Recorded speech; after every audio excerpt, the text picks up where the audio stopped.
Olá a todos. Bom, a gente vai... Peço a todos que peguem seus lugares. A gente vai começar em breve. Se quiserem assistir com cerveja e sanduíche na mão, é uma boa opção. Isso é previsto. Eu vou fazer uma breve apresentação sobre ITS. Depois a Sandra vai explicar um pouco mais sobre a sessão. Aqui é o Instituto de Tecnologia e Sociedade. A gente tem várias pesquisas sobre tecnologia e sociedade. É a primeira iniciativa que a gente faz sobre acessibilidade, provocado justamente por esse tema, e a gente está muito feliz de estar aqui. E, na verdade, esse tema ele já muda consideravelmente como a gente pensa aqui. A gente, na verdade, não problematizava a acessibilidade. A gente passou, depois do convite, a pensar na nossa comunicação, nos nossos produtos, no nosso espaço, na forma como a gente pensa a nossa equipe. Então, é uma transformação muito importante. Por isso que está aqui. Convido a Sandra. Oi, bem-vindos. Obrigada. Parabéns aos cariocas que vieram hoje. Bom, a gente faz essas Impact Sessions. Acho, para a gente, eu sou Sandra Ortiz, da Fundação BMW, e a gente procura fazer encontros entre organizações e pessoas que não se conheceriam, aí a gente tenta fazer essa ponte. Esse evento, especialmente, a gente queria agradecer muito a ITS, muito a Fabro, pessoalmente, a Fernanda, do Instituto FI, e a equipe deles, que ajudaram muito, não poderia ser feito. E, bom, não vou falar nada mais, só para continuar, de verdade, pega uma cerveja, um sanduíche, e vamos pedir para você começar. A apresentação de você está já pronta? Acho que sim.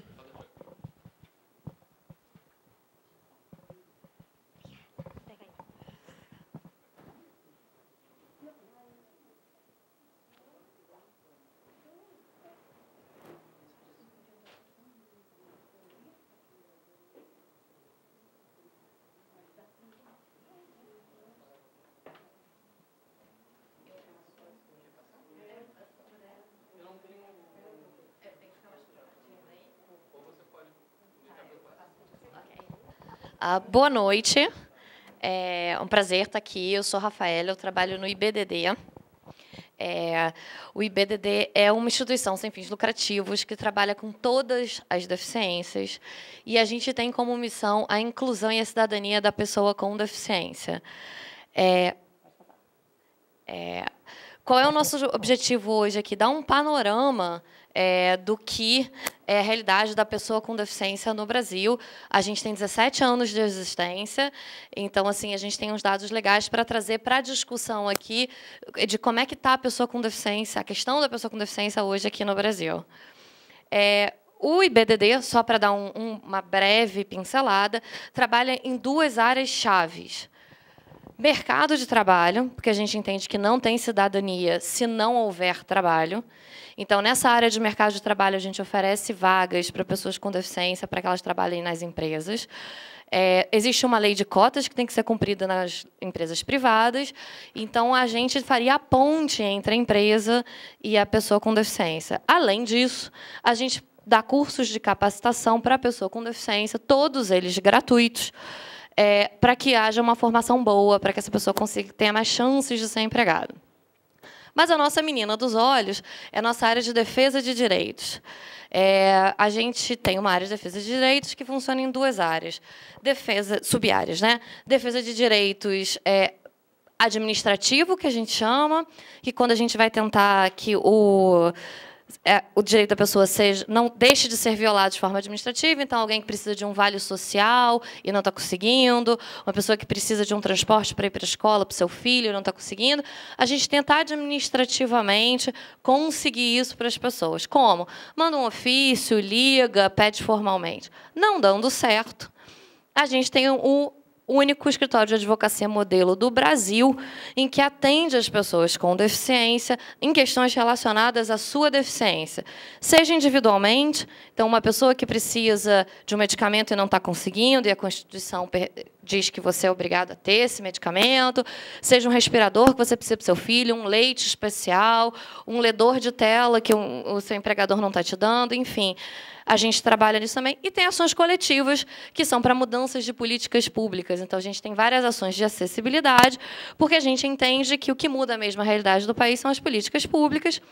Então, a gente precisaria que os prédios públicos de uso coletivo, como uma agência do INSS, da Receita Federal, que eles fossem acessíveis a todas as deficiências, que um cego conseguisse ser autônomo dentro de uma agência do INSS, que um surdo conseguisse ter o atendimento em libras dentro de uma agência do INSS. Porque quando a gente fala em acessibilidade, o que vem à mente para a gente quase que instantaneamente é o cadeirante. Mas existem várias outras deficiências, e essas deficiências precisam ser atendidas, e normalmente elas são bastante negligenciadas. Pode passar. Só pontuando também, existe uma lei. Aliás, o Brasil, a gente sempre fala mal do nosso país, mas o nosso país tem a melhor legislação das Américas com relação à pessoa com deficiência. Eleito por um organismo multilateral. Inclusive, semana passada, a gente esteve com uma representante do presidente Obama aqui, que é cadeirante e que representa os interesses das pessoas com deficiência nos Estados Unidos. E a nossa legislação é considerada a melhor legislação das Américas. Então, melhor que a do Canadá, melhor do que a dos Estados Unidos. A nossa legislação foi criada ao mesmo tempo do Disability Act nos Estados Unidos. E qual é o grande problema da nossa legislação? Nossa legislação não é cumprida. Não é cumprida por quê? Porque não é fiscalizada. Se não é fiscalizada, não tem punição.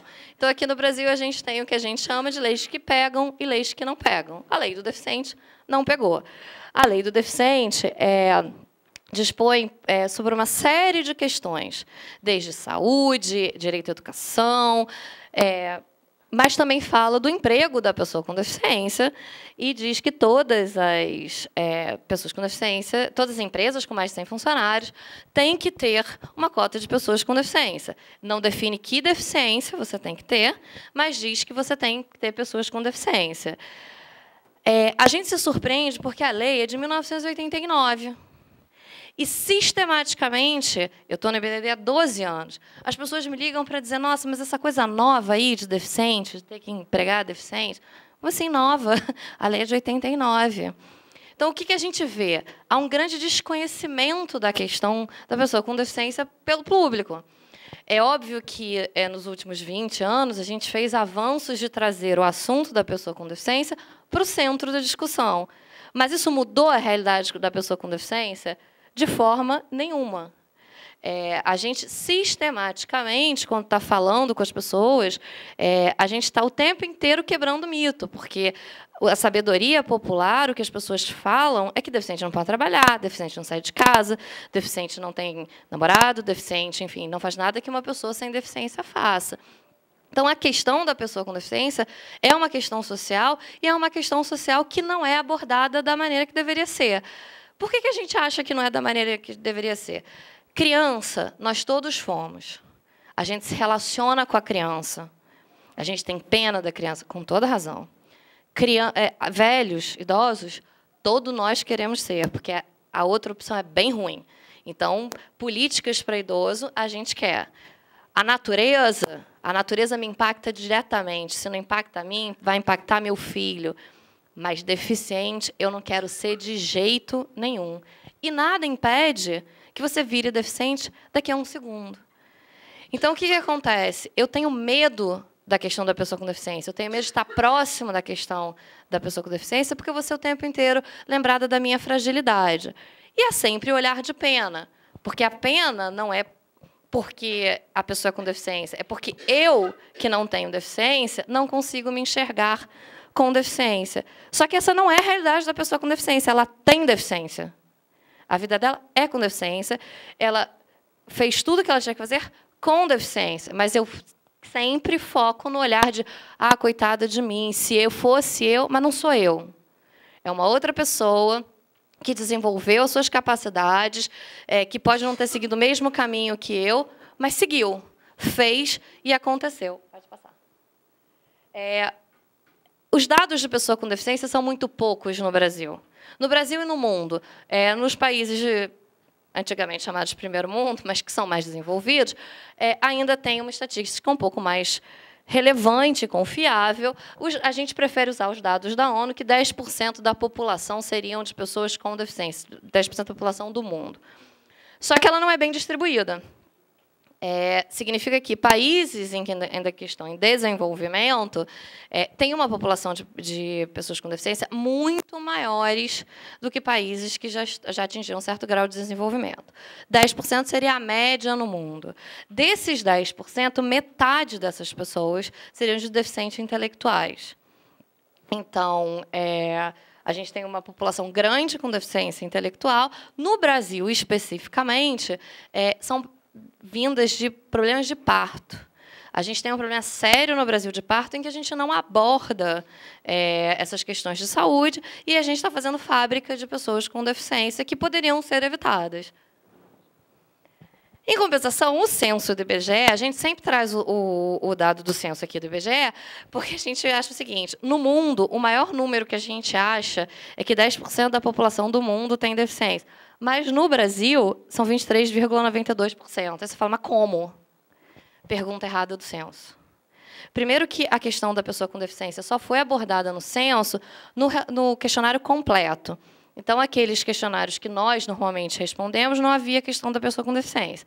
E no questionário completo, a pergunta que foi feita especificamente com relação à deficiência visual perguntava o seguinte, você tem alguma dificuldade para enxergar? Qualquer pessoa que tem óculos respondeu sim. Então, você tem uma disparidade absurda nesses 23,92%, que mais da metade são de pessoas com deficiência visual. Quando a gente sabe que os números no mundo não refletem isso.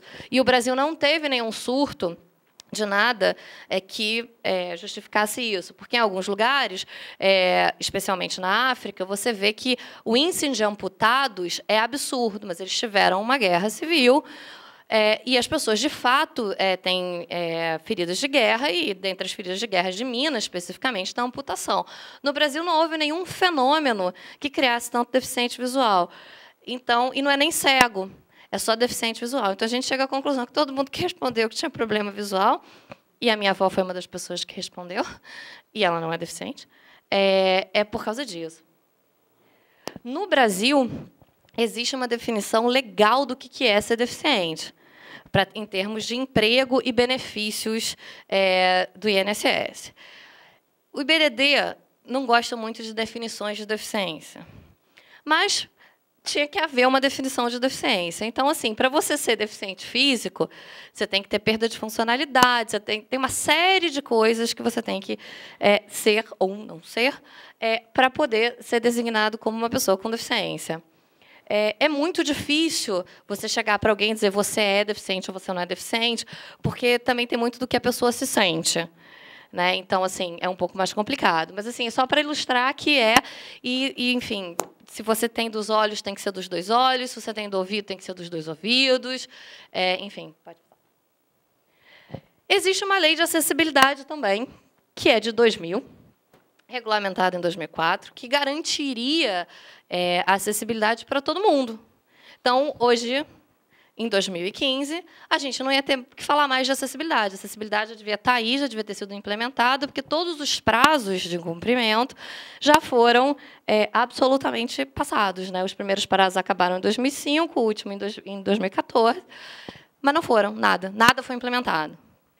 Então, assim, hoje, o que a gente vê, especialmente numa cidade como Rio de Janeiro, é que se você é uma pessoa que tem dificuldade de mobilidade, seja porque você tem um problema físico ou porque você tem um problema sensorial, você vai estar completamente desassistido na questão da acessibilidade. Vai ser elevador que abre para o nada e não te avisa. Esses elevadores inteligentes são terror para o cego. Porque você coloca ali para onde você quer ir, e o elevador ele não fala nada para você, e ele mostra numa tela qual é o elevador que você tem que entrar. Só que ninguém te avisou nada. Então, como é que o cego se coloca nisso? Os prédios, as construções novas, deveriam ter os elevadores que falavam, os residenciais também. Eu comprei um apartamento na Barra, num prédio novo. Havia a pessoa falando, só que começou a incomodar os vizinhos e desligaram. Então, assim, a questão da pessoa com deficiência não é uma questão que é levada a sério. Eu não quero, eu não faço. E eu não vou ser punido, então está tudo bem. Pode passar. O mais engraçado é que todo mundo culpa a economia de mercado. é muito caro, tudo é muito caro, então eu não posso acessibilizar a minha empresa porque é caro, eu não posso contratar pessoa com deficiência porque ele é ineficiente.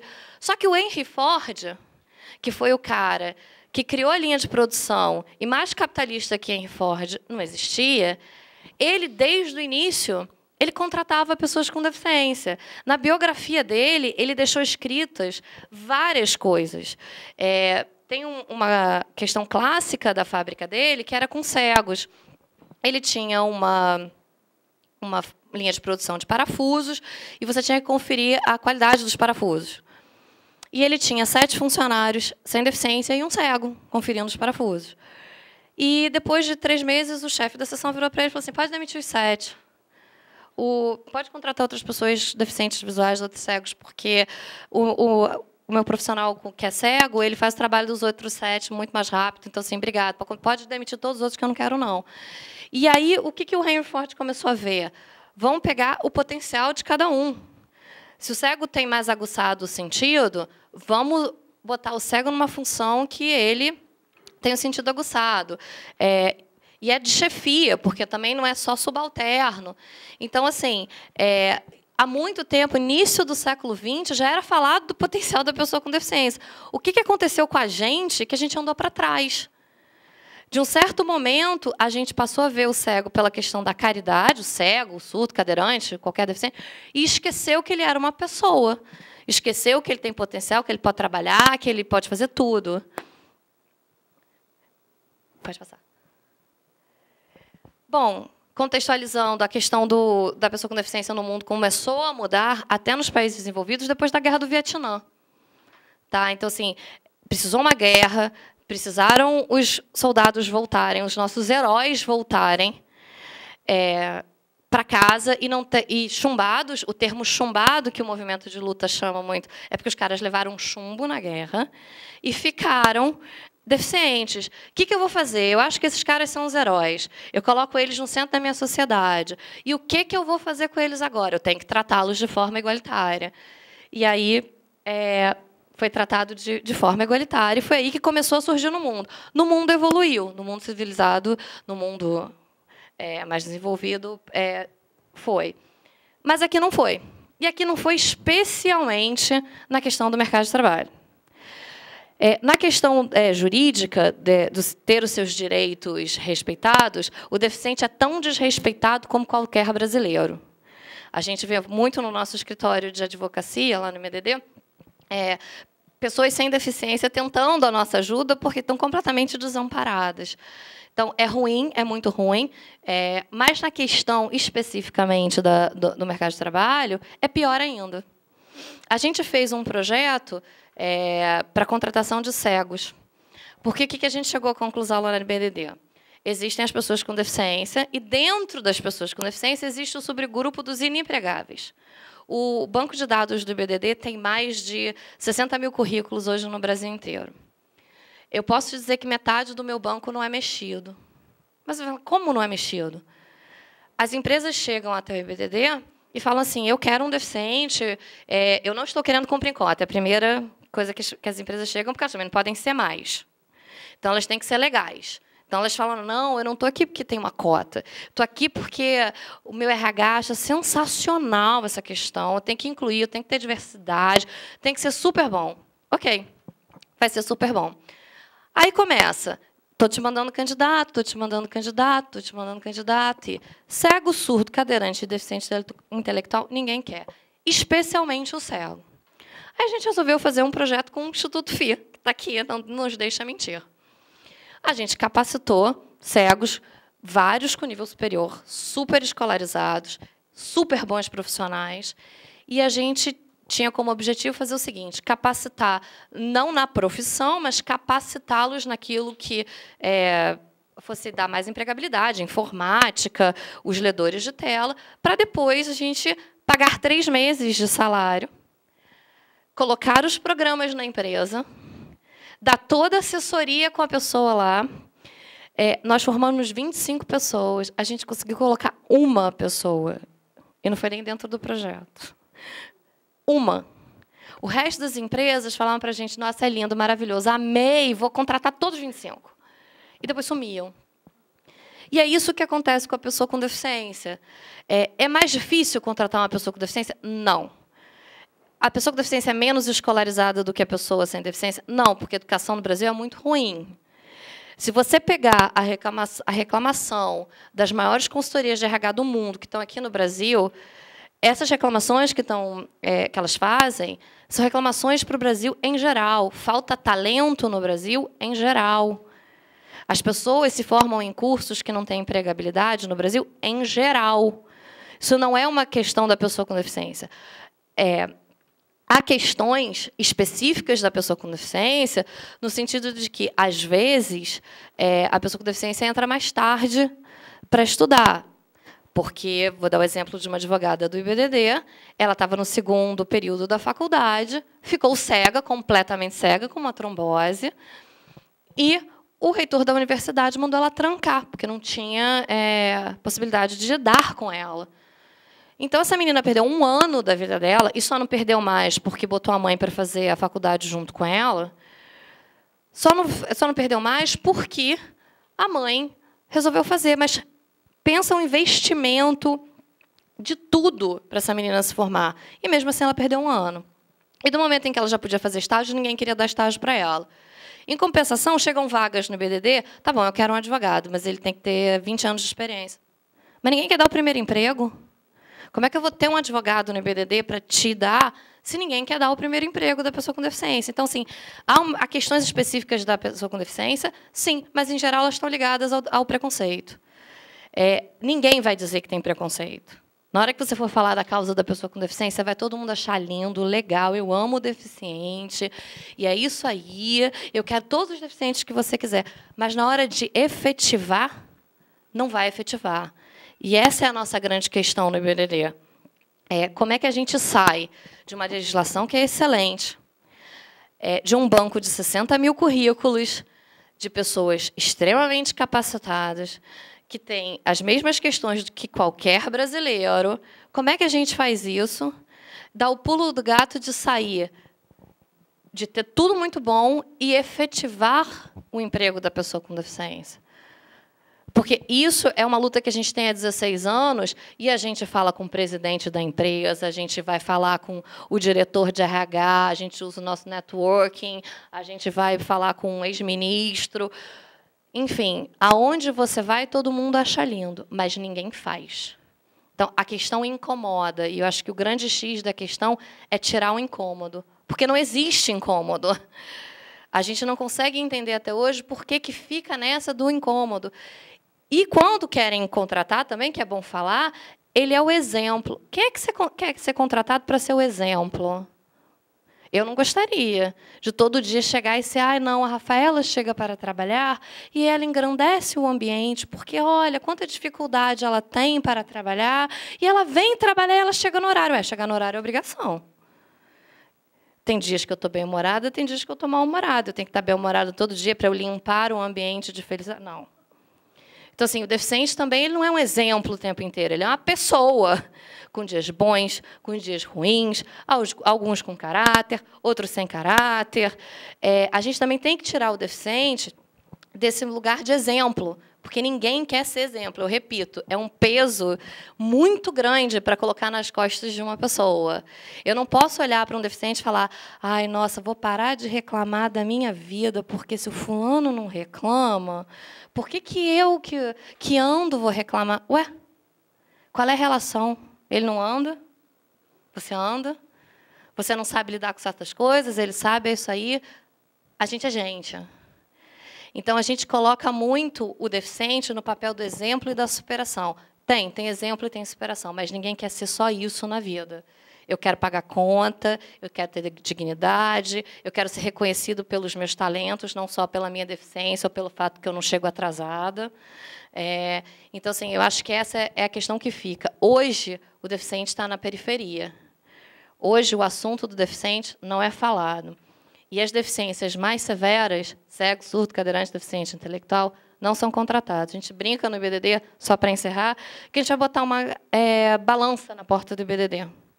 que as empresas chegam no IBDD falando, eu quero muito contratar deficiente, mas eu quero que seja um deficiente leve. A gente fala, o que é leve para você? A gente te pesa e a gente manda, porque... Então, assim, eu acho que o que fica para a gente pensar mesmo é o que a gente está fazendo pela pessoa com deficiência. A gente, enquanto sociedade, quer viver numa sociedade homogênea, onde tudo é igual, ou a gente quer abrir espaço para aquilo que é diferente da gente? Então, assim, obrigada. É um prazer estar aqui. Ai, obrigada, Rafaela. Ai, que bom. Bom, aqueles que não se sentem na vontade de ouvir inglês, só levantar a mão para pedir tradutor, porque agora o próximo palestrante vai ser em inglês. Vocês têm todos? 1, 2, 3, 4. Já tem? Vou pedir. Pega lá, vou trazer aqui 3.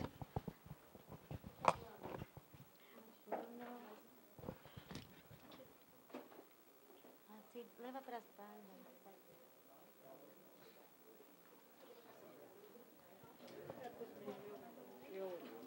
Você fez? Já tem?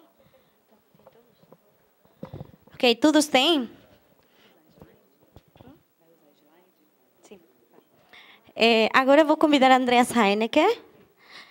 Fabro, preciso daqui dos slides do Andreas.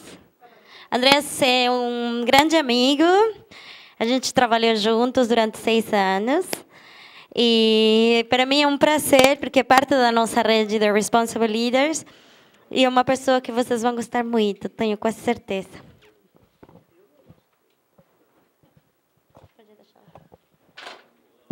So, well, good evening, everybody. And I have no understanding, no clue what's going to happen now. Because I think we are talking about inclusion, we're talking about diversity, and of course we all agree that inclusion is a big topic, but when it comes to really, I think, to action, then I think what we just heard, it's become very, very difficult. Of course, talking to you is an easy chat because I think you are somehow open-minded regarding disability and inclusion of people with disability, so it's an easy chat on one side. But I think we have to take in consideration that we have now at least 4 languages here. So first of all, we have sign language, but the sign language interpreter has to translate my sort of English, let's say Dinglish, because I'm coming from Germany, into Portuguese, and the poor guy needs to translate it to you in Portuguese. There's definitely a huge gap in understanding. That means, clearly speaking, what I'm going to talk about maybe, somehow, maybe it's different what you receive, but it really doesn't matter. So what I'm going to talk about today is that I strongly believe we are strangers somewhere. And that's easy talk because I'm coming from Germany. I'm staying here now in Brazil for a couple of days. And so, of course, I'm a stranger. But I believe that it's not only, how to say, out of the reason that I'm a tourist here or I'm a businessman, whatever, I'm in a foreign country. It is much more that we are all strangers somewhere on this planet. Well, just maybe a little bit my background. I'm a so-called social entrepreneur. Now, actually, for 26 years, I'm doing a program called Dialogue in the Dark. It's a very simple program. It is a pitch dark room where I employ blind people globally, 39 countries, no less than 9,000 blind people were employed. I have another program called Dialogue in Silence, where I employ deaf people who teach you nonverbal communication. So I could say, well, I'm a good guy because I do so much things in terms of inclusion, integration, provide jobs globally, got some rewards. But honestly speaking, this is completely nuts, it's wrong, and I have to do a confession. And today it's my day of confession. So maybe we are talking about traveling, strangers to travel, and you know all the situation, and now comes a challenge because there are some images, and now we need some audio description, and I would say we start here in the far corner with you, the gentleman in the red polo, and you are going to describe what you see on the picture that our 3 blind colleagues understand what I'm talking about. Okay? Did you get it? So please just say quickly what you see, that Manuel and Carla and Fernando understands what I'm talking about. This is called audio description. So what do you see? You can say it in English or German or Chinese or Portuguese, whatever you like. But just give a very, very short description. The next picture will be by you, and then we go into the line. Okay, so what do you see here?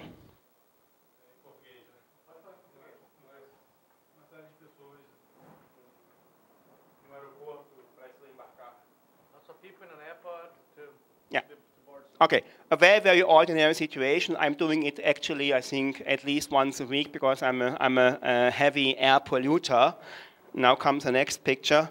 And then suddenly you see a guy like this standing in the same row, which, how to say, wants to embark the plane. What do you see?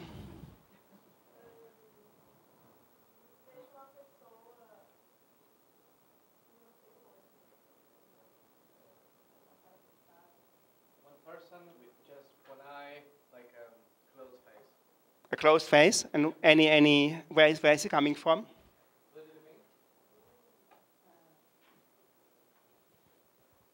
He's not Brazilian, right? Not from Copacabana, huh?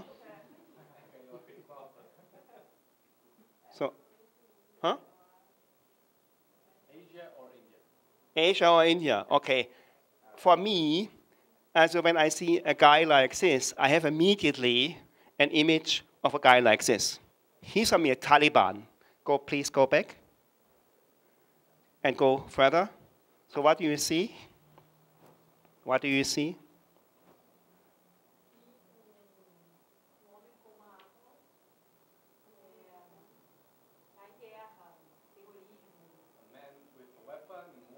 Yeah.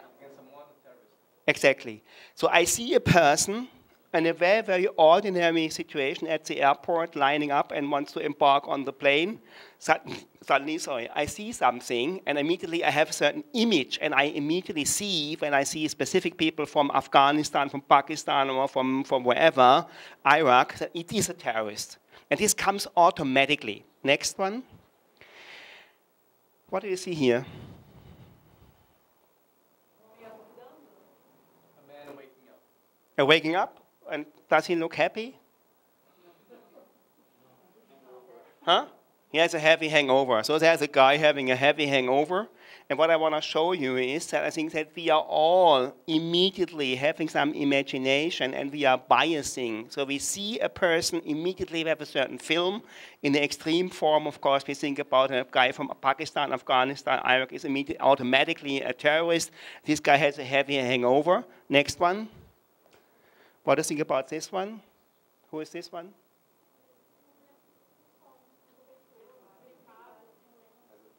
A woman is sleepy with a blanket. With a flu. So you think she has a flu, immediately you go in distance because I don't want to be, how to say, contagious, maybe she's contagious, and so I don't want to have a flu. So I think this is another filter that you step back. Next one. What about this lady? What do you see? Yeah. A lady, very, very descriptive. And what else? What do you see? It's a lady, great. Human being. Sad. She looks sad. So, and describe it.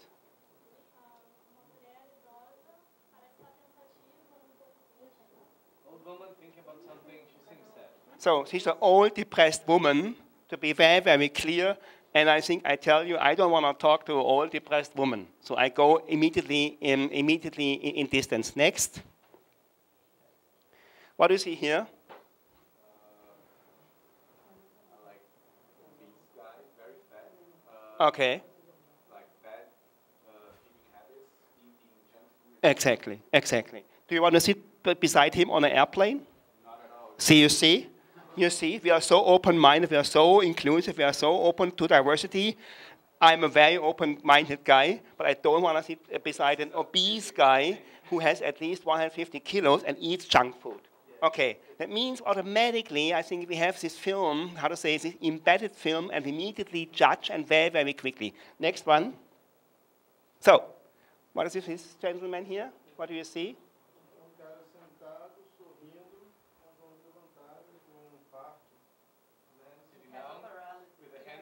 Yeah. Okay. Yeah, well, I think who are not used, I think, to communicate to a guy like him, it's very complicated to start talking. Next one. Next. What do you see?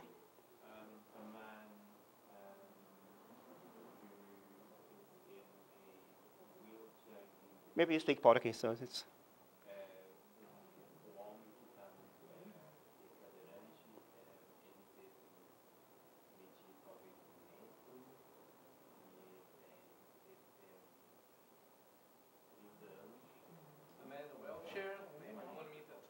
No, 60 centimeters, actually.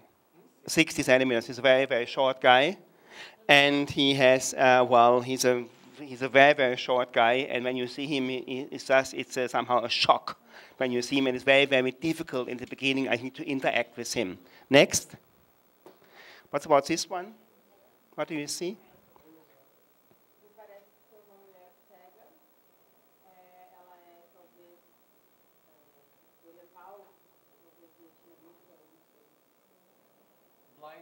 Blind woman, Vietnamese blind woman. Okay, next. What about this one here? Oh, especially in Brazil, very complicated, huh?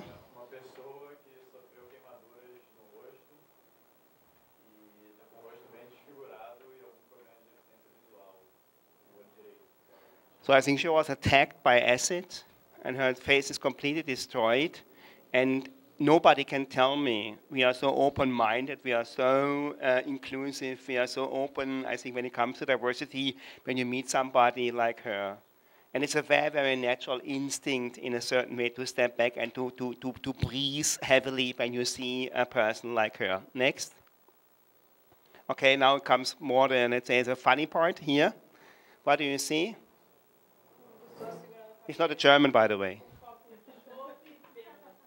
What? He's drunken, a drunken guy, okay? But when it comes, I think that the people before, they had somehow a destiny, and they were somehow innocent, but now we see a guy who's completely drunken, and believe me or not, I think it's very complicated, I think, to enter a serious conversation with a drunken guy. Next one.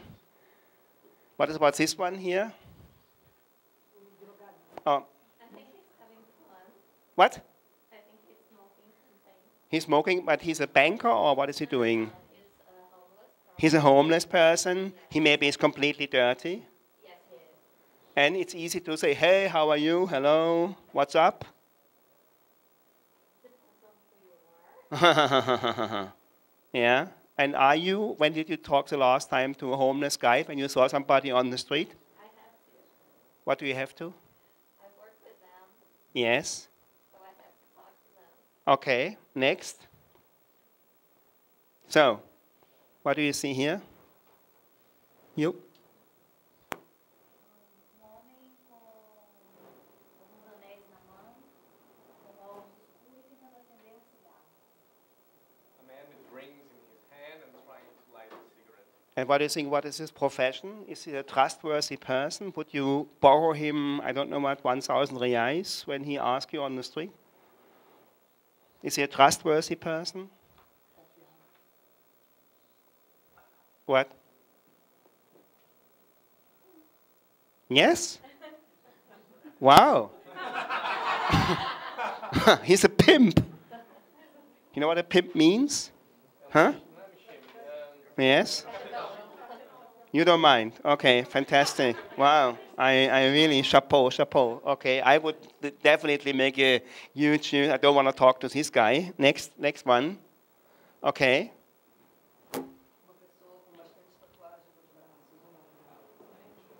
Hells Angels. So he's a rocker. He may be very, very used, I think, to use his body and to beat you immediately. Next. Here. Flavia. Uma pessoa se olhando no espelho, com a cabeça raspada do lado direito e esquerdo. Em cima tem um topete, cabelo liso, levantado, na testa escrito DX. Dead. Dead, que é morto. Com as suas sobrancelhas arcadas, a testa franzida.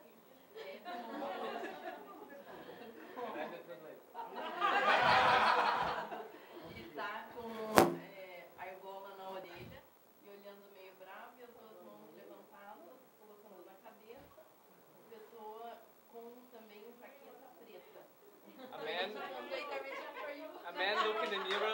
shaved with hair like Yes, this, yes. eyebrows like this, Yes. D-E-A-D. That. Yes. With two hands up and Yes. black jacket. Yeah. some kind of upset. He's a crazy mad guy. I think there's no doubt about. Yes, and if we would. Looking himself in the mirror with his two hands on the head, Yes. and he is kind of analyzing.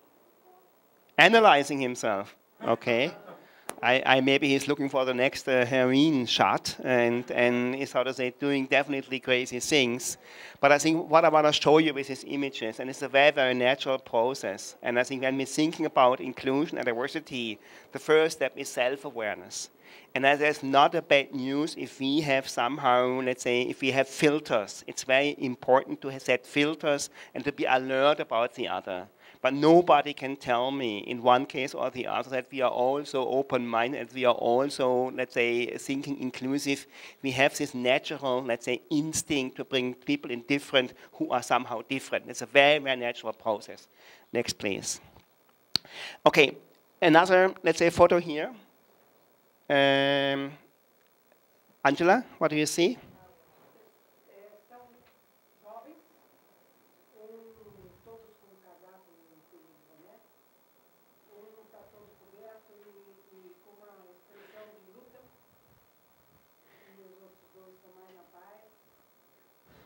So, well, I think, you know, before I showed you pictures from characters, from personalities, where we can be, how to say, in distance. We don't need, let's say, automatically start interact with them if you are not forced to it.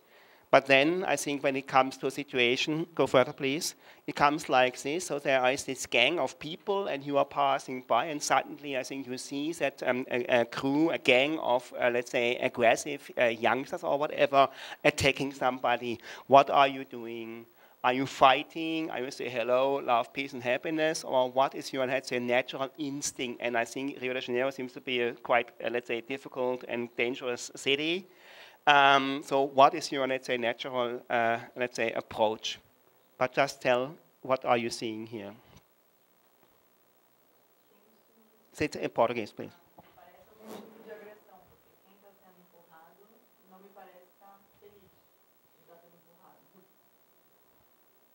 So that means, clearly speaking, if we are in our comfort zone, it's very easy, I think, to raise a flag and say we are inclusive, we are inclusive. But when it comes to action, and a situation like this is going to happen, then of course we are somehow challenged. Okay, I think the same thing happens in school on a daily basis when we are witnessing bullying. So you see here now a girl, which, how to say, seems to be isolated, and the others are bullying. It's not only, how to say, physical aggression. It is especially now in these days of cyberbullying. It's a very, very big issue. So the question is what we are doing. And usually, I think we have this sort of, let's say, habit that we shut our ears. I think we close our eyes, and of course we keep our mouth closed. So this is, how to say, the general attitude when we are coming, when we are confronted with, how to say, difficult situation, which is, how to say, out of our comfort zone. There's a very, very interesting experiment, social experiment. It's called the bystander experiment. So what do you see here on this picture? You have two videos, screens on one side. On the right side, you see somebody laying in front of a metro station, and there is a timer. It's 1 minute and 25. It's seen, and as a matter of fact, nobody, how to say, takes attention. Nobody stops, or nobody asks, "Hey, how are you, sir?" On the left side, you see somebody laying in a business suit. Same situation, the same actor, by the way, but he was dressed completely different. And what happened immediately when this guy was laying on the stairs in front of the metro, more or less everybody stopped. It was an experiment. It was the same person, just dressed differently, a completely different social notion. And of course, it's very interesting how we do bystand. Are we, how to say, showing any sort of solidarity, and how we, let's say, control a situation like this? There's another very important experiment in social psychology. It's called the Milgram experiment. It was done at Stanford. And what happened, it was in the 70s, there was a group of, let's say, middle-class students, really good profile, very nice kids, good education, wonderful family background, everything what you want and what you don't want. And there was somehow the instructor who told them, you need to give an electric push to the person who is behind, let's say, a wall. They don't have any visual contact. And just by the information, by obedience, you need to push a certain button and then the other guy receives an electric shock. Even middle-class people behaved in a way that they really tortured this poor guy who was somehow the recipient of the electric shock. That means we have to be aware in which context we are, and we are all the time in danger to obey, and we are not having a critical reflection about what is really going to happen. I think to sum up this first part, I think we are all the time in danger to be trapped by our assumptions. And as I said, assumption is a very, very natural instinct. There is nothing bad about it. It helps us, I think, to frame our life. It helps us to protect ourselves.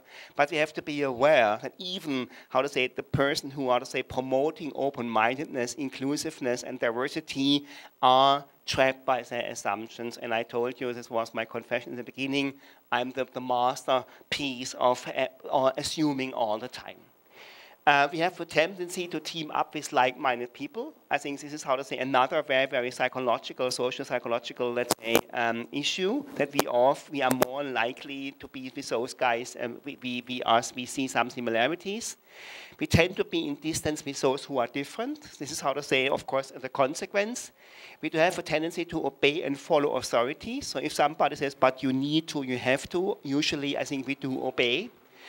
In critical situations, we struggle between revenge and reward. This is another very, very interesting, how to say, psychological twist when we have to stand up and we have to position ourselves. So how we really, how to say, figure out what is, how to say, what may cause a revenge and what may be rewarded. It's difficult to position ourselves outside our bubble of comfort. Here to talk about disability and inclusion of disabled people is very easy, because this is, how to say, a very, very, let's say, a like-minded group of people. We are also open-minded, but I think to stand up and to fight for a certain situation, to take a position, is of course another job when it may cause some consequences for you. We can be easily influenced by the opinion of others. This is, of course, very, very clear. Hello, good evening. Nice meeting you again. Our judgments are mainly influenced by visual information. And this is, how to say, what the first sequence of images showed, that immediately as visual people, as sighted people, we immediately have a certain image, and it comes automatically up in our mind. So what do you see? We start again. Yeah. What do we see here on this picture? Audio description. We have 3 blind people here with us. They are eager to understand what's really seen here on this image, on this slide.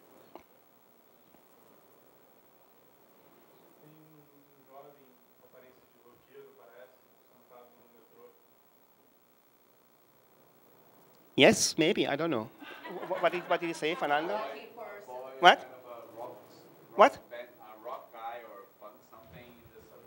Okay, I think in Europe it would be a punk. So it's called a punk. And, you know, and what happens when the punk sits, how to say, maybe a little bit of having alcohol in the early morning. As a matter of fact, he sits alone because nobody wants to sit beside this guy. So this is, how to say, this would be a European attitude. When you have space, you never would choose, I think, to sit beside this guy. But I will tell you a story. These are 3 of my blind colleagues. Anuma and Dörte in the middle. And what is interesting is that Dörte, she's blind, entered one day in Germany, the metro, and she was looking for a seat. And she was looking around, and then she was sitting down. And in a moment, she felt that the ambience, the atmosphere in the whole metro was changing completely. And she didn't understand what's really going to happen now, because there was something changed. And then the guy beside her go back, please, go back, was actually a punk, and nobody wanted to sit beside him. And then when he recognized that somebody, how to say, was not at all, how to say, shocked about his way to behave, the way how he appears, he told her in a very, very low voice, I'm a punk, I'm a punk. So he was completely confused. But it shows that when you are liberated from sight, you may not bias so quickly. And this is exactly, how to say, what I'm going to do with Dialogue in the Dark. In a nutshell, Dialogue in the Dark, as I said before, is a very, very basic, simple human experience. What we are doing, we turn off the light, it's pitch dark. This is really, you can see nothing, you can see even the hand in front of your face. And we employ blind people, actually 9,000 in 39 countries. And you can imagine when you are in the dark, you are blind, and the blinds are sighted. And of course, it's not only an employment opportunity. Of course, we provide work, and Carla, Manuel, and Fernando was working for us in Brazil and in other countries. That means they know exactly what it is to get some money, of course. But more importantly, this swap of roles, that the blind people are the sighted ones and the sighted are the blind ones in this situation, is changing your entire perspective. And what is the beauty of darkness is it equalizes. It has no bias. If you are obese, if you are punk, if you are a rocker, if you are drunken, maybe this may be your sense quickly. But usually I think from the appearance, you don't bias. And it's exactly, how to say, how I see myself, how I can, let's say, promote inclusiveness and diversity by experiential learning. When people ask me, because these are some images from exhibitions, and we are in Japan, in Tokyo, in China, in Mexico, now in Sao Paulo, just opened on Monday in 30-something countries. It doesn't matter. When people ask me what is really, how to say, the ultimate objective of what I'm doing, I believe when we are talking about, let's say, inclusiveness and inclusion, it's not about to do something for a specific group. I'm not doing something for disabled people. I'm doing something with disabled people. This is very important. So I think this mutual benefit needs to be assured. It is not enough, I think, to just, how to say, to employ people as in somehow a sort of whatever, to maybe to fulfill a certain quota or to give yourself a good feeling. It is much more to understand what are the potential of people with disabilities, with people who are diverse. And believe me, my main teachers are in the dark, of course, blind people, because they open up my complete, let's say, horizon of senses, my skills of communication, my capacity to trust others, I think to be really, how to say, empathetic. And when I'm together with my blind, my deaf colleagues, of course, they give me a much, much broader understanding what communication is about when it's not, how to say, based on words, verbal words. And what you see here, what do you see here now? Can you please explain? You? Yes? Yeah. No, you please. Yeah. Yeah, please. So what do you see here?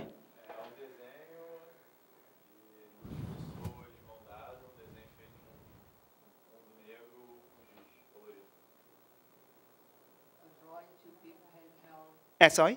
A drawing, two people handheld in a dark background.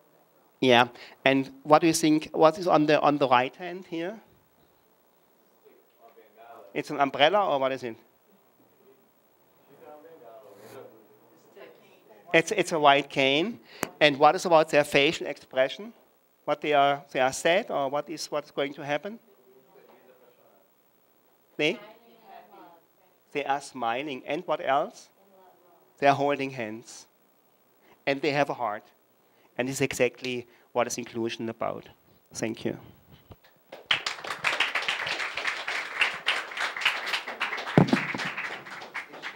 Okay, I thank you for, it's a hot evening. Well, last but not least, I want to introduce you. We had this great opportunity to work together in Cancun.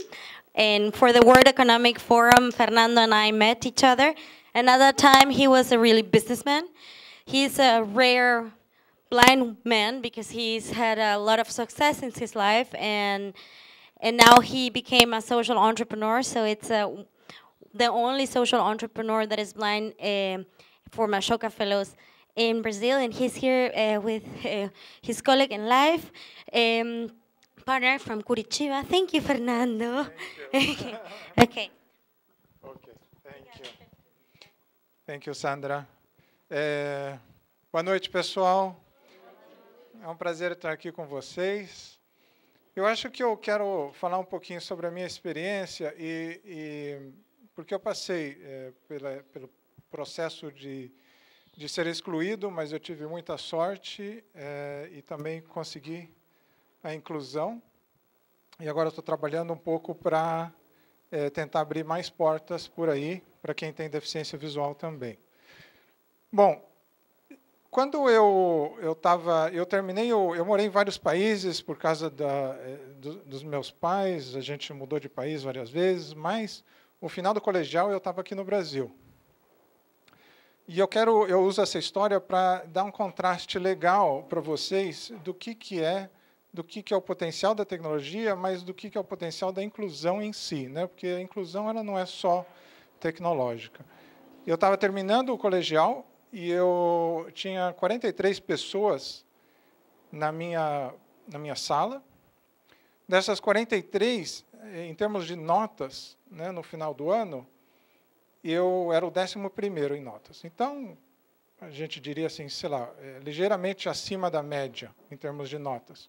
Eu já era cego nessa época, né, e eu tinha que me esforçar muito porque eu não tinha acesso à tecnologia que eu precisava. Várias coisas que eu precisava eu não tinha acesso ainda. E daí aulas particulares à tarde, estudando fim de semana, muitas vezes, etc. e tal, porque eu fui privilegiado, meus pais puderam me dar um apoio extraordinário. Mas a infraestrutura da escola, uma série de coisas não estavam preparadas para mim. Aí, por uma série de mudanças na minha vida, na vida dos meus pais, eu pude depois ir estudar nos Estados Unidos. E no primeiro semestre, lá nos Estados Unidos, era uma universidade legal, eu tinha acesso a livros gravados. Naquela época era fita cassete, pessoal. Então, eu já estou já entreguei. Então, era o quê? 1989, quando eu comecei a universidade. Então, eu fui. Daí, no primeiro semestre, que é o semestre que você está se acostumando a falar inglês, a lidar com morar sozinho, a lavar a tua própria roupa, tal, uma série de desafios iniciais. E, nesse primeiro semestre, eu fui, em vez de 11º, eu era quarto aluno. Só que era quarto aluno em um grupo de alunos que incluía todos os cursos, e todo mundo que estava começando, não interessava qual curso, de 904 alunos. Então, é a mesma pessoa,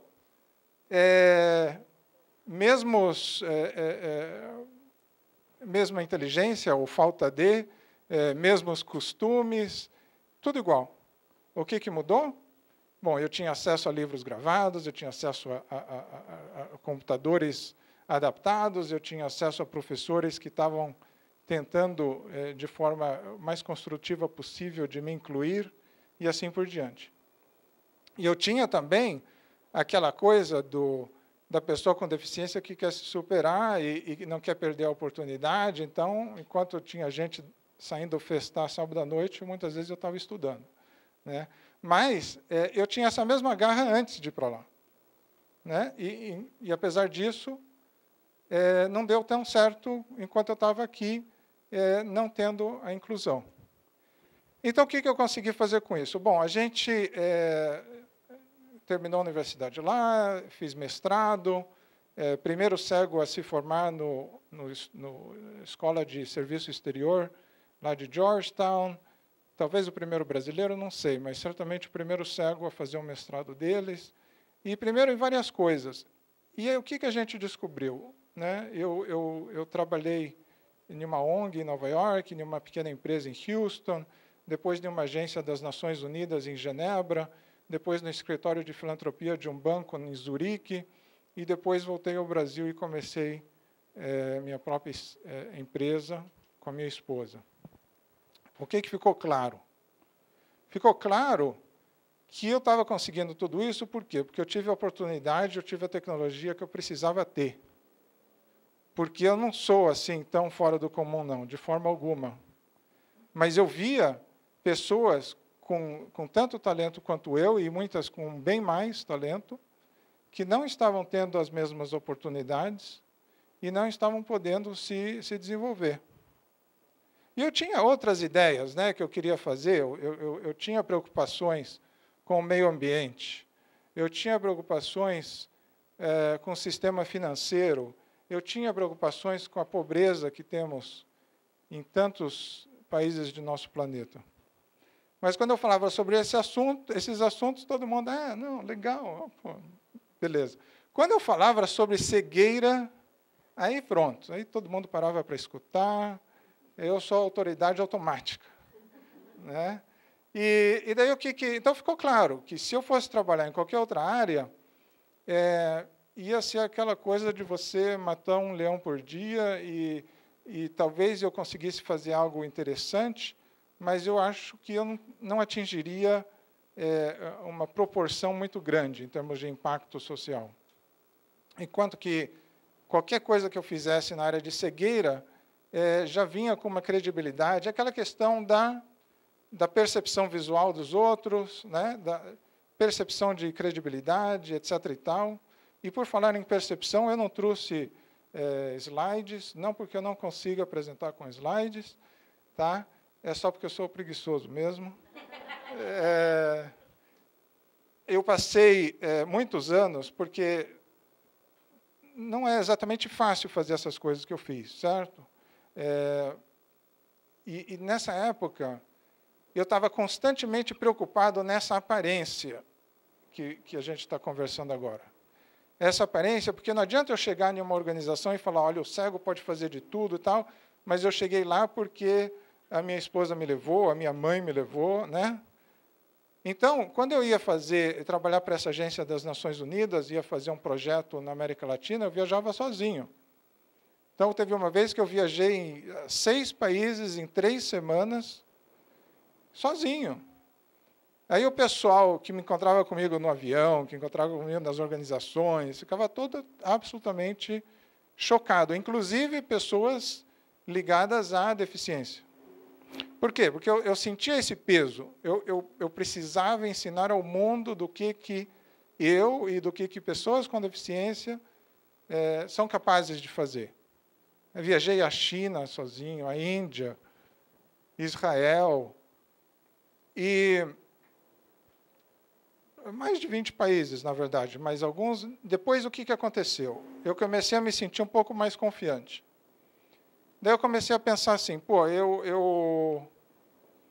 estão me convidando, a maioria dos cegos lá na Europa levam um guia, vai me dar opções extras, vai ser menos estressante, eu já estou de saco cheio de querer ensinar tudo a todo mundo, né? Por que eu tenho que me provar a cada dia para todo mundo que encontra comigo? Se eles estão oferecendo, eu vou deixar eles pagarem para eu ir com uma guia, com alguém que vai me ajudar, e eu vou me concentrar, não na logística da viagem, mas eu vou me concentrar nas outras coisas que eu estou fazendo, as apresentações, uma série o trabalho em si, né? Então, eu acabei mudando um pouquinho, né? Em vez de querer provar com os slides, na universidade, muitas vezes, eu era o único que fazia apresentação com slides em algumas aulas, o único cara cego, e era o que estava usando slides na apresentação.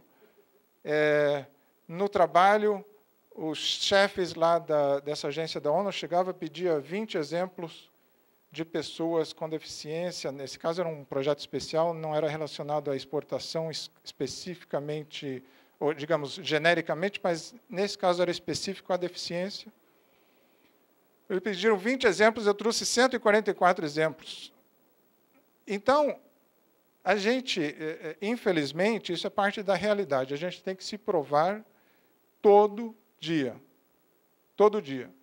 Porque vocês podem ser super cabeça aberta, mas a sociedade como um todo, ainda vê isso daqui e fica estressada, ou fica automaticamente com pena, ou fica automaticamente com admiração, né? Eu tenho muitas histórias. Eu estava na universidade, na segunda universidade que eu fiz, que foi Cornell University, lá nos Estados Unidos, uma universidade super difícil de entrar e de sair também, né? E aí na época, eu estava ainda me adaptando àquela nova realidade, né? Porque na universidade anterior eu era o quarto em 904 e ali eu era sei lá o quê, né? Eu nem pesquisei, porque eu era meio que média. E daí eu estava todo feliz e orgulhoso de estar lá, e alguém chega e fala: pô, eu te admiro pra caramba, né? Você subindo essa escada aí com gelo, com neve, com não sei o quê. E eu falei: pô, eu estou na universidade mais difícil do planeta e o cara está admirando que eu subo escada. Né? Mas a pessoa admira aquilo que ela não consegue fazer. Né? Então, ele não conseguia subir a escada de olhos fechados, e eu conseguia. Agora, eu entrar na universidade, ele estava lá. Né? Então, assim, a gente tem essa dinâmica constante de eu, Fernando, homem, esposo, na época namorado, estudante, filho, irmão, uma pessoa completa, que tem desafios absolutamente desligados do fato de que eu sou cego. E nós temos, pessoa pública, que em 90% das situações sou o cego, quando não sou o ceguinho, né? E assim, é extraordinário, né? A gente, não é só aqui, tá? Estados Unidos, eu estou com um amigo conversando na entrada do trabalho, a gente teve que sair porque ele fumava, e ele estava lá com o café em uma mão e o cigarro na outra, e passa alguém no meio da nossa conversa e taca a moeda dentro do café dele. Nova York, 1996 ou 97. Tá? A gente não está falando dos anos 40, nem dos anos 50. Então, isso para dizer que o caminho é longo e que a luta ou o processo de educação da sociedade como um todo nunca acaba. Eu posso me dar o luxo de vez em quando, não trazer uma apresentação em PowerPoint. Eu posso, de vez em quando, me dar o luxo de viajar acompanhado, para não ter que me preocupar com encontrar, apertar o botão no elevador ou fazer uma série de coisas. Mas a realidade é que, no dia a dia, o cego não pode se dar esse luxo. E isso é porque a sociedade como um todo ainda tem muito o que aprender. Né? Então, o que a gente está fazendo hoje em dia? Eu comecei uma empresa chamada F123 Consulting. A gente ajuda empresas, governos, universidades, quem quer que seja que quer melhorar o processo de inclusão, a gente ajuda. O nosso foco é mais tecnológico. Né? E a gente tem uma preocupação especial com soluções de baixo custo. Por quê? Porque qualquer pessoa pode chegar aqui, você dá $20 mil para ele vai fazer até eu aterrissar um avião. Tá? Isso daí tem as suas complexidades, mas dá para se fazer. O grande desafio que nós temos na nossa sociedade, em vários assuntos, é a escalabilidade. E o que quer dizer isso? Eu posso ajudar uma pessoa com $20 mil a fazer coisas incríveis, mas eu vou ter $20 mil vezes 6 milhões de pessoas com baixa visão no Brasil? Não, eu não vou ter esse recurso. $500 mil de cegos no Brasil, vezes $20 mil, ou $4 mil, ou o que quer que seja, eu não vou ter. Então, o grande desafio social que temos é implementar políticas que possam ser feitas em escala. Porque nem todo mundo tem o privilégio de morar em uma cidade que tem uma ONG super bem organizada e estruturada. Nem todo mundo tem o privilégio de morar em uma cidade que tem metrô, que tem um sistema de transporte público super bom. Então, a gente começou esse projeto com um software que lê a tela do computador, que também tem outro acessório que faz a ampliação para letras bem grandes, e tudo isso a preços de 10 a 50 vezes mais baratos do que as soluções mais conhecidas. Hoje estamos lançando já um novo produto que melhora a acessibilidade e a usabilidade de páginas na internet para quem é cego. Mas todos esses produtos sempre a uma fração do custo das soluções mais tradicionais, que são vendidas nos Estados Unidos, na Europa, Japão, Canadá. Por que que lá dá certo? Porque lá quem está pagando é o governo. Não daria certo se fosse o usuário final, nem lá, nem aqui. Só que 80% das pessoas com deficiências estão em países em desenvolvimento. Então, nosso software já está sendo usado em mais de 20 países, já está disponível em inglês, espanhol e português. E eu falo aqui porque a gente está sempre em busca de parcerias no desenvolvimento tecnológico, na divulgação e na identificação de obstáculos, de problemas para a gente solucionar. Eu acho que a escalabilidade, né, a implementação de uma solução em grande escala, ela não depende apenas do custo. Ela depende da facilidade que você tem de replicar aquilo, a facilidade técnica, né? Ela depende de aspectos culturais. Né? Não adianta você querer ter uma solução super interessante de um ponto de vista técnico, mas que não é atrativa visualmente, não é atrativa em termos de facilidade de uso, não é atrativa em termos de necessidades que as empresas têm, necessidades internas específicas delas. A gente tem que pensar no consumidor. Então, aí eu estou falando como empresário, mas eu também estou falando como pessoa que deseja e luta pela mudança na eficiência de serviços públicos, mudança na eficiência de nossas empresas, porque quando elas deixam de contratar pessoas que são diferentes, elas deixam de ter ideias diferentes. Elas se distanciam da inovação. Elas se distanciam do pensamento crítico. Elas se distanciam de muitas boas ideias. Então, é complicado. Não é fácil. As poucas vezes que alguma empresa faz algo bem feito, sai no jornal em tudo quanto é lugar. Né? Porque é legitimamente difícil. Mas ninguém precisa fazer isso sozinho. A mudança ela não se faz eu aqui efetuando a diferença, a mudança.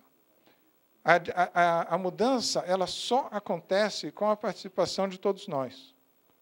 Porque não é a tecnologia que define a nossa sociedade. A tecnologia ela pode ser usada para o bem quanto para o mal. São as pessoas que definem a nossa sociedade. Elas que definem os valores, as prioridades e a forma com que a tecnologia é usada. Então, a F123, o nosso trabalho, o trabalho dos empreendedores sociais, o trabalho do Andrés, o trabalho de muitos de vocês aqui, é um trabalho de pessoas, com pessoas, para pessoas. A tecnologia é um enfeite bonito, é algo que facilita, é algo que potencializa, mas a fonte, o miolo, o coração, continua sendo a pessoa. Continua sendo todos nós. Então, eu tenho a tendência de falar demais, aí eu fico, me entusiasmo. Eu acho que, eu não sei, Sandra, se você quer abrir para perguntas. Obrigado. Bom, obrigada, vocês foram super legais. Ficaram quietinhos. Tem alguma pergunta, assim, específico? Pergunta, dúvida? Comentário? Nada? Senão a gente abre, tem uma terraça linda, podemos lá bater um papo. Ok, Fábio.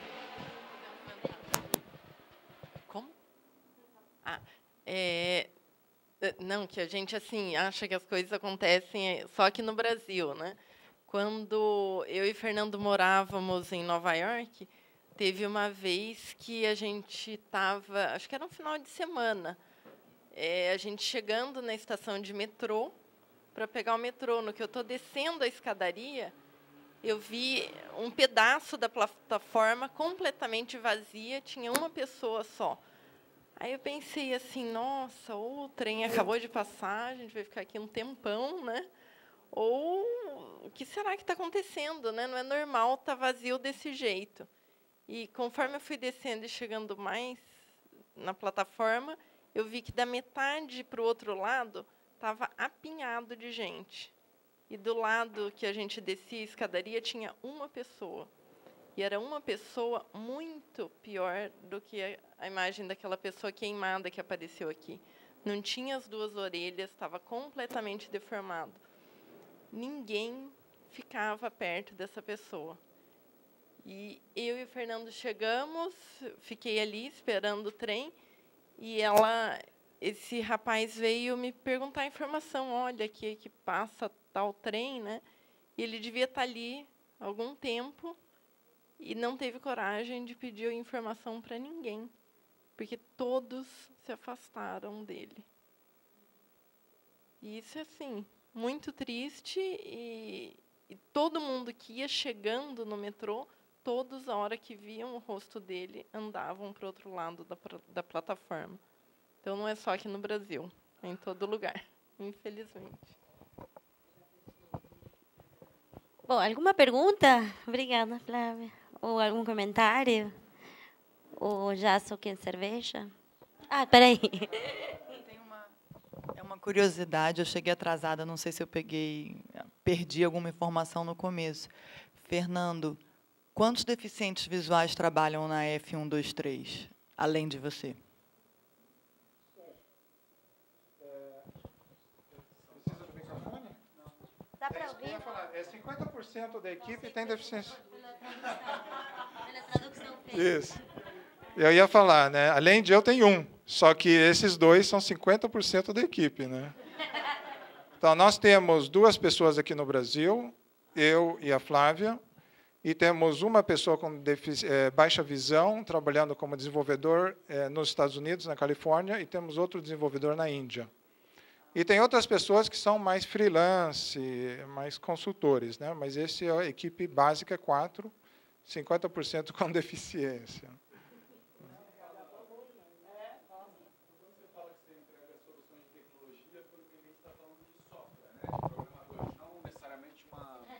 Uma tecnologia, assim, que eu acho que a internet ela traz uma acessibilidade, mas tem alguns, sei lá, o problema auditivo é um equipamento, um microfone, né, uma tecnologia mais física. Então, no caso, a F123, você está entregando tecnologia digital, assim, esse é o campo de acessibilidade que você trabalha hoje?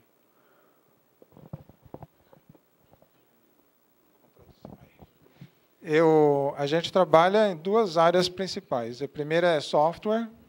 Então, a gente tem um sistema operacional completo desenhado para ser acessível e compatível com formatos de arquivo, com tudo que se usa normalmente em um escritório. E fazemos algumas coisas mais customizadas, quando alguém quer que o site da empresa dele ou da organização seja 100% acessível, a gente dá essa assessoria. Mas o outro lado de tudo isso é o lado de consultoria, que é mais uma coisa de gerenciamento de projeto, de assistência. Por exemplo, nós ajudamos uma organização chamada Axion International, que faz projetos de microcrédito. Ajudamos eles a darem apoio de inclusão para uma fundação de microcrédito no Paraguai. Por quê? Porque eles já tinham uma variedade enorme, uma quantidade enorme de clientes, mas eles não estavam conseguindo chegar ao cliente com deficiência para oferecer o serviço de microcrédito. Então, aí já é um ponto de vista mais organizacional, de marketing, de estratégia, que a gente ajuda com isso também, justamente por entender sobre soluções de baixo custo e o processo administrativo, digamos assim, dentro de uma empresa.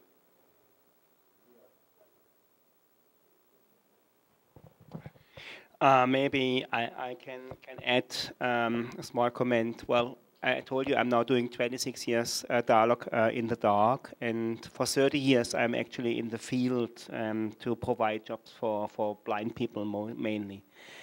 And when I started, I saw, of course, a huge advantage in all the digitalization. So it was in the early 90s, and I actually published the first electronic newspaper in Germany, which was somehow a revolution. We made the first reference books, dictionary on CD-ROM, which was in these days, early 90s, so really something very innovative.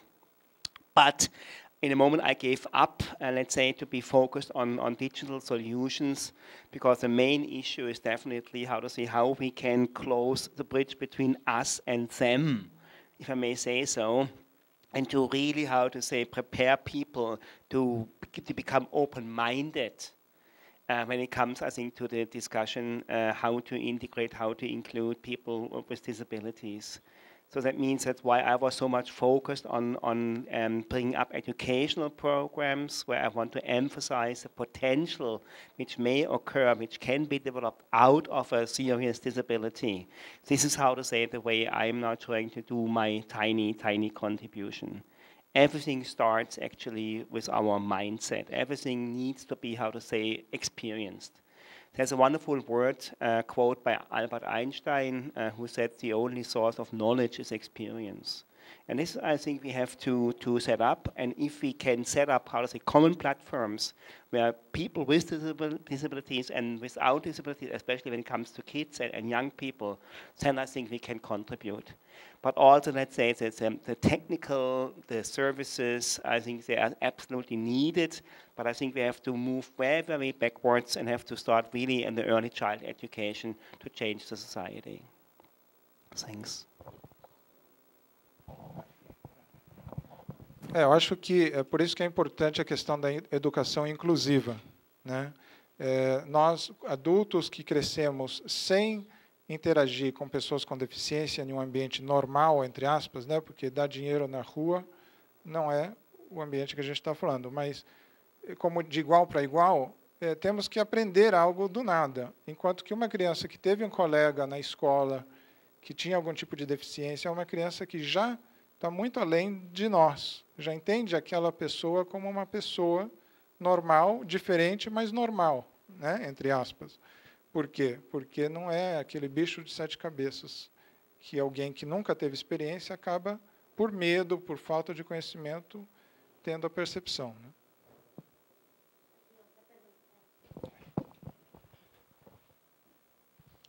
Boa noite. Seguindo isso que o senhor estava falando, queria saber se um dos dois poderia comentar alguma coisa sobre o desenho universal, que tem sido muito estudado e que é justamente você já iniciar um livro ou um objeto a partir de um design que seja para todos e não ficar depois adaptando tudo para aquelas pessoas que têm alguma deficiência.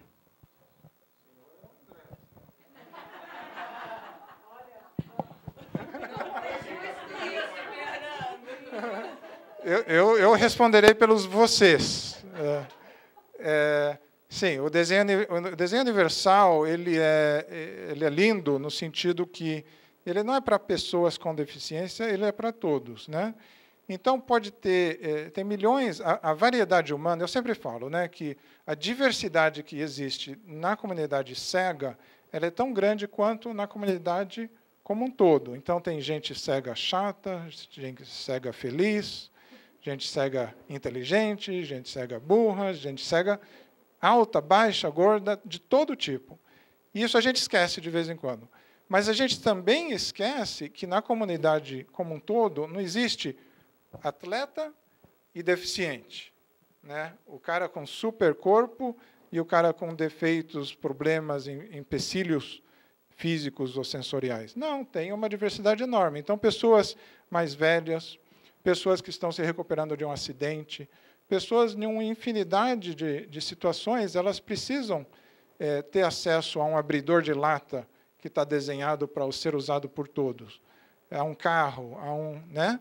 Então, a questão do desenho universal é absolutamente importante ele pode beneficiar financeiramente a empresa que está desenhando aquilo melhor, e ele não é absolutamente não é tão difícil, e também não vai solucionar todos os problemas, né? Nenhum equipamento vai servir absolutamente para todos, mas na medida que você tem o desenho universal como objetivo, você se esforça e você melhora o design daquele produto. Mesmo que o resultado não seja absolutamente perfeito, ideal e funcione para toda a humanidade, você já vai estar melhorando aquele produto, já vai estar deixando ele muito mais amigável para quem vai usar ele, do que se você desenhasse ele sem esse pensamento, sem esse ideal como objetivo. Well, thank you, Fernando, for highlighting universal design, and this is exactly what it's about. It is not, how to say, a specific, let's say, product development, I think, for a specific group, a minority, honestly speaking. I think there is this wonderful sentence that people with disability are somehow, let's say, an avant-garde for an aging society. I think when you look back, when you were born, I think you were highly dependent, and when you will get old, you most likely will become dependent again. So it's a life circle. And I like very much the notion that people with disability are the avant-gardes in an aging society, because they are require, or let's say, ask for those services and products which we all will need in the future. It's all about, how to say, how we can, let's say, understand the issue of disability, not as, how to say, a must to do because we are humans and we are democratic and there is a UN convention. It's not, how to say, it's not to fulfill a certain task. Yeah, it's horrible when people tell me you fulfill a certain task. I'm not fulfilling a task. It's absolutely for me. Everything what I do is for me and for my own, how to say, personal development. And when we give up this notion of, how to say, to think about that we are doing something for the needy, blind, or whatever people, this is wrong. Take a look what sort of advantages you have out of the encounter. And it's not only, I think, to be thankful that you have eyesight, for instance, or that you can hear or you can walk properly. This is far, I think, it's not enough. It is much more, I think, to understand and to open up a completely new horizon of your, let's say, existence. And this is not too philosophical. It's just, how to say, a very, very basic lesson we can take. And I can tell you, when I started now a long time ago with encountering on a daily basis with disabled people, my entire understanding, my horizon, my own understanding about myself, and let's say, went through the ceiling. And this is, how to say, exactly what we are trying to convey with those programs we are doing. But it's wrong to, in my understanding, to do something for blind or disabled people. It's all about with, and this is where inclusion starts. And you know, in sign language, Fernando, you need to take my here, because I will show you, demonstrating my German sign language skills. You know, I think here, I don't know how it's working in Brazil. You know, this is called, how to say, integration. So we have 4 fingers, and there's the index finger is coming and how to say, completing. Let's say the full hand, that we have 5 fingers again. This is called integration. But inclusion is different. It is 5 to 5. So we, how to say, it's like this, you know, you have 5 hands here on this is, how to say, this is 4, 1, 2, 3, 4, and here comes the other one. This is integration, and this is, how to say, 5, and then we have 5 comes like this, and this is inclusion. And this is exactly what it's about. Só para complementar isso, né? Ele estava explicando. Bom, acho que o pessoal escutou. Mas só para complementar, o ser humano, a criatividade, ela precisa de objetivos ambiciosos, tá? Ninguém aqui vai conseguir ser realmente criativo e realmente repensar o problema e a maneira que o problema é definido se a gente está a fim de melhorar tal coisa em 5% ou em 10%. Tá? Quando a gente começou o F123, a gente queria reduzir o custo em 10 vezes, não em 10%. Porque você não tem revolução com mudanças pequenas demais. E eu estou falando isso por quê? Porque tem empresas que desenham um produto novo, pelo menos antigamente a HP fazia isso. Eles desenhavam um produto novo e soltava de 2 metros de altura, deixava ele cair. Se depois dessa queda ele ainda funcionava, o produto estava bom. Então, ele não está desenvolvendo um scanner ou um computador para ser jogado de 2 metros de altura. Mas esse é o teste que ele usava para entender o que é e o que não é qualidade naquela época. A Alcoa, uma empresa que produz alumínio, o melhor presidente que eles já tiveram, ele não chegou na Alcoa e falou, olha, eu quero reduzir os acidentes que acontecem no chão de fábrica em 10% ao ano. Isso, no mundo empresarial, é considerado ambicioso, é considerado good practice, né? Boas práticas. Mas não, ele foi muito mais inteligente. Ele falou que ele queria reduzir a zero. A zero. Por quê? Porque se o objetivo não é extraordinariamente difícil, ele não vale a pena. Não motiva, não faz você repensar todo o teu processo de produção, todo o teu processo de interação entre empregados e gerentes, todos os manuais, o desenho dos seus equipamentos. Eles fizeram isso, eles mais do que duplicaram o lucro. Eles cresceram dramaticamente, eles reduziram, tiveram estatisticamente a produção de alumínio mais segura do planeta. Tá? Então, quando vocês pensarem em seus projetos, sejam ambiciosos, porque isso vai forçar vocês a pensar, a imaginar, a conversar e a desenvolver junto soluções que realmente vão fazer a diferença. Well, Fernando. Just let me comment about what Fernando said before when he was talking about his, the admiration he got, and he's all the time on the spot, and people say, wow, you are blind and you can do it, it's amazing, and he's just doing P, and there is nothing special to do P, even as a blind person. That means, I think, there are two ways to discriminate. On one side, to admire. Admiration is very dangerous because we completely put, how to say, now blind people on a certain pillar, but it's not how to say, a human and natural interaction. And the other one is, of course, I think to discriminate in a way that we are just ignoring or even, how to say, excluding people. But for me, admiration and exclusion, admiration can lead to exclusion, even in a positive way. And believe me, I told you I employed 9,000 blind people. I know a lot of foolish blind people, and there's nothing wrong about it. It's just, how to say, a very, very natural division of people you like and people you don't like. But disability doesn't qualify automatically. You know, this is very important. Do you agree? Fernando, do you agree? Yeah, of course. Yeah, we agree. Assina embaixo.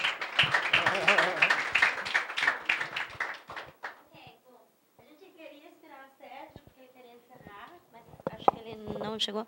Obrigada, de verdade. Foi um ótimo sonho minho juntar esses dois caras, amigos meus, e também falar dessa fala. Se vocês quiserem ficar, ainda tem cerveja, já falei. E se não, as perguntas podemos fazer. E muito, muito obrigada aos intérpretes. Obrigada. Obrigada aos intérpretes atrás. Assim. E vocês gostariam de aprender como se fala alguma coisa? Vamos falar alguma coisa todos em Libras? Como se fala? Integração e inclusão. Inclusão é assim, com as duas mãos, uma em cima da outra. Carla, mano, assim. Essa é. Inclusão, como que é? Ah, não, estou perdida. Inclusão é essas duas mãos uma em cima da outra. Inclusão é tipo uma mão com a outra. Sim, uma mão assim, Fer. Olha aqui a minha. Ah, ok. E não.